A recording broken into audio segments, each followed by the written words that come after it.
As you know, for much of its existence, music has primarily been a vocal phenomenon. By the early 17th century, composers were thinking more about how instrumental music might be taken more seriously. Until then, music had been tenaciously bonded to words, whether to sacred text, madrigal poetry, or the libretto of an opera. To free music from that attachment to words, the composer had to determine how to maintain the attention of the audience. One way was to continue to develop the practice of dance music, which had been the most familiar instrumental music to Renaissance audiences. Another was to enrapture and thrill the audience with a flashy display of virtuosity. And finally, to write the instrumental parts as if to emulate the voice. As this last choice took hold, it meant writing rather intricate polyphonic lines for individual instrumental parts, in a way that had previously been used only in vocal music. The instrumental melodic line was written as a hummable, vocally conceived tune.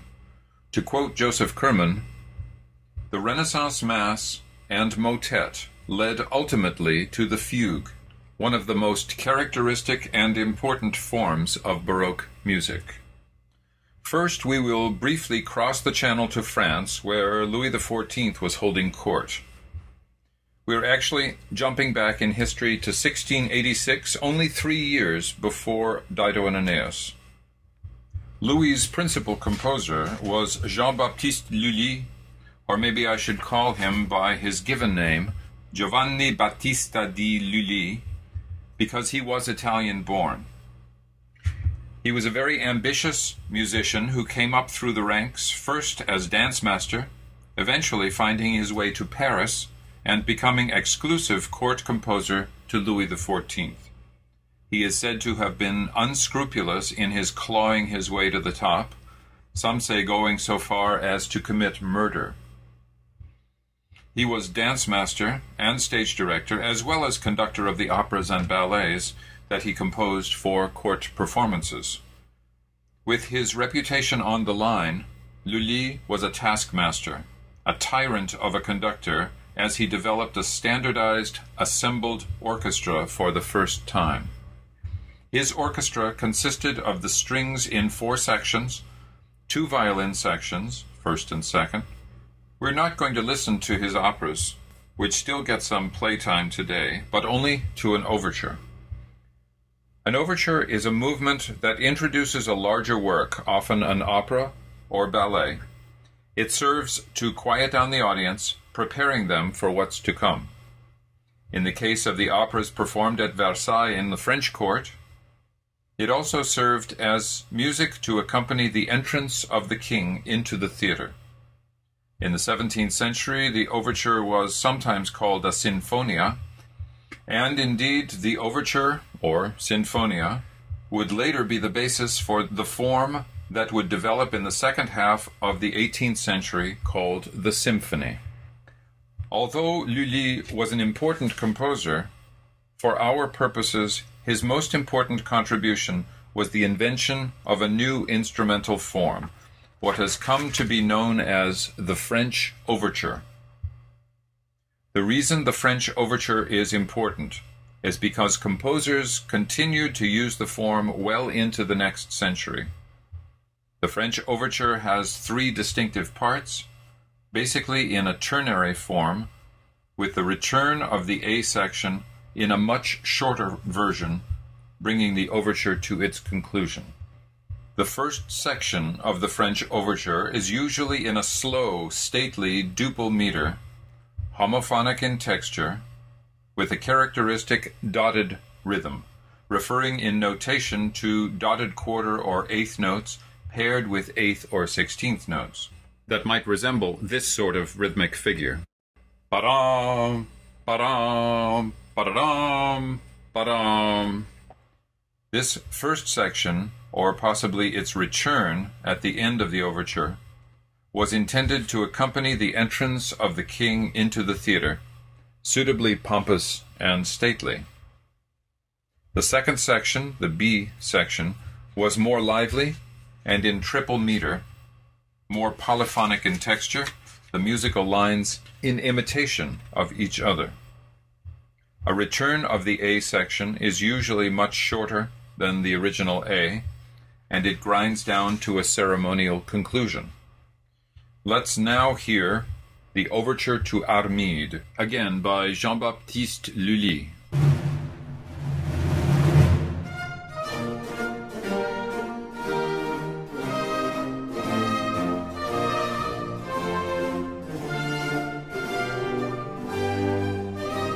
Note the rhythmically uneven notes that characterize this pompous first section of a French overture.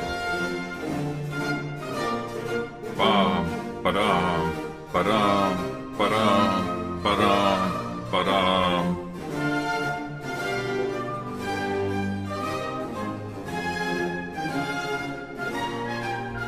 And coming up, the B section, usually in triple meter in an imitative polyphonic texture.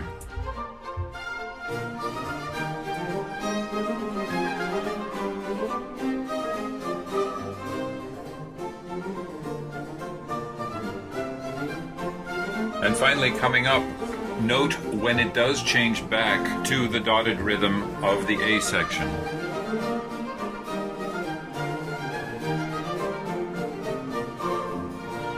Here we are.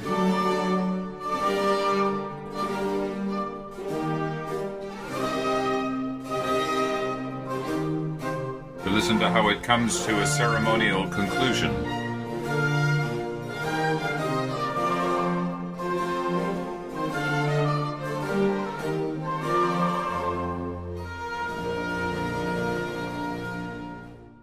One more thing about Lully. He is the first known musician to conduct an orchestra using some sort of stick. Lully's was a rather large baton, one that he might pound on the floor to keep time. Well, one time he missed the floor and stabbed himself. His foot developed gangrene, and he died. Now, opera was, of course, just one of the classical genres that were important in the development of music, and we will periodically revisit opera with some regularity.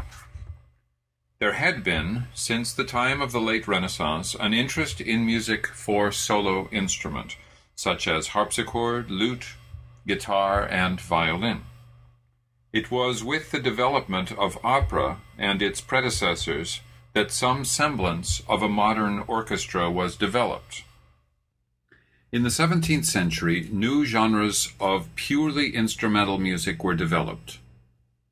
It was only with these instrumental genres that composers began to realize the need to organize, to structure the music.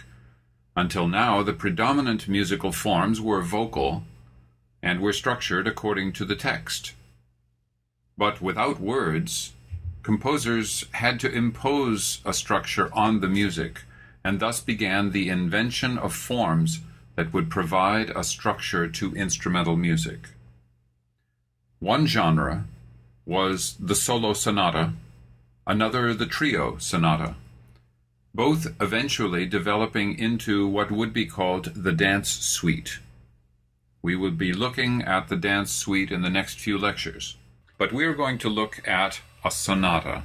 The Italian word sonata is from sonare, which means to sound, in the same sense that the Italian word cantata is from cantare, which means to sing. The solo sonata, if written for keyboard or lute, for instance, would feature that instrument and that instrument alone. But the term solo sonata could also refer to a work for solo melody instrument, such as a violin, in which case there would also be the two required continuo instruments, that is, a bass instrument plus a chordal instrument, cello plus harpsichord, for instance. They clearly thought of the continuo section as if it were a single instrument. Another illustration of this was a solo genre which became popular that had two melody instruments playing, called a trio sonata.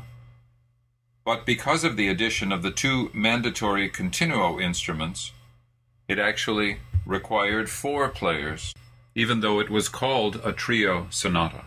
In the Baroque period, these sonatas would consist of a collection of movements, usually a group of stylized dances, often with titles such as those of the Corelli example that we're about to hear: Prelude, Corrente, Adagio, Allemanda, and other dances including gavotte, sarabande, gigue, and minuet.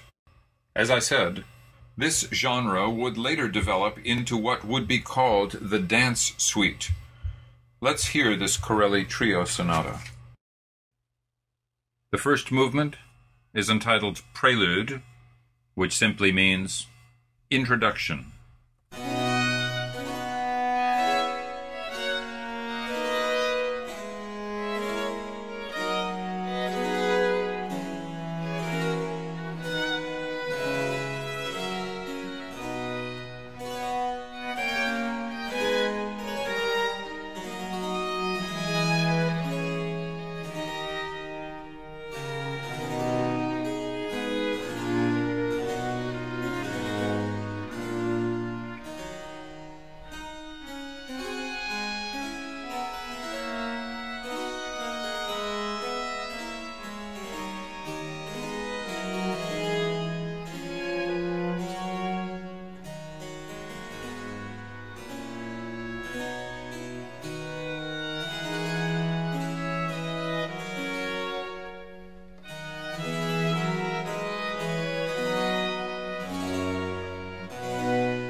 Next, Corrente, which is a fast dance.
The next movement is simply entitled Adagio, which refers, of course, to its tempo, meaning slow.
The last movement, Allemanda, refers to the fact that it's based on an old German dance.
Meanwhile, another genre of purely instrumental music that was developed in the 17th century was the concerto. And it is to the concerto that we will turn next.